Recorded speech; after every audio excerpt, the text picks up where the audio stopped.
An Iranian military base in northern Syria was bombed by fighter jets, with witnesses reporting loud explosions and flames, according to reports. There were unconfirmed reports of casualties, with Iranian soldiers said to be among the dead and wounded. Some reports out of Syria claimed Israeli fighter jets had targeted the weapons depot in a government-controlled area near Aleppo. Israel has not commented on the claims. A second base, near Deir ez-Zor in eastern Syria, and 2 other regime sites were also targeted, according to reports.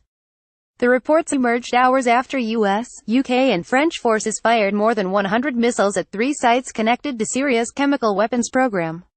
One of the sites destroyed in a bombing campaign by US, UK and French forces. Image, AFP, media linked to the Assad regime and Hezbollah, the Iran-backed militant group which last fought a war with Israel in 2006, denied claims that the bases of Syria and its allies were targeted by Israeli missiles.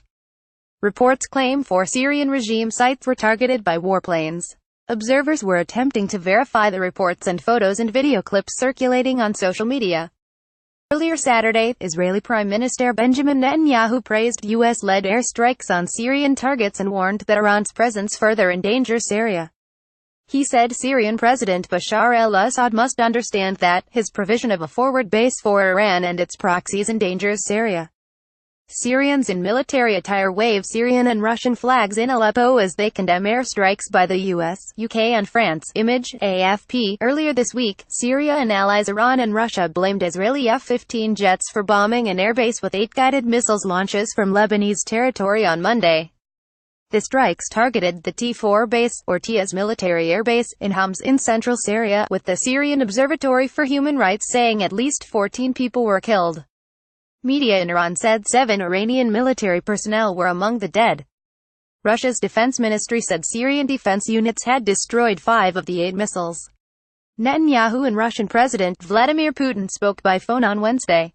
The Kremlin said Putin told Israel's prime minister to avoid military action that would destabilize Syria, while Netanyahu said Israel would not allow Iran to establish itself in Syria, according to his office. The US, UK and France launched their joint bombing campaign in the early hours of Saturday in retaliation for a suspected sarin and chlorine gas attack in rebel-held territory in the city of Douma, near Damascus. The Syrian government has been accused of gassing its own people, killing up to 75, during a bloody campaign to drive rebels out of the region.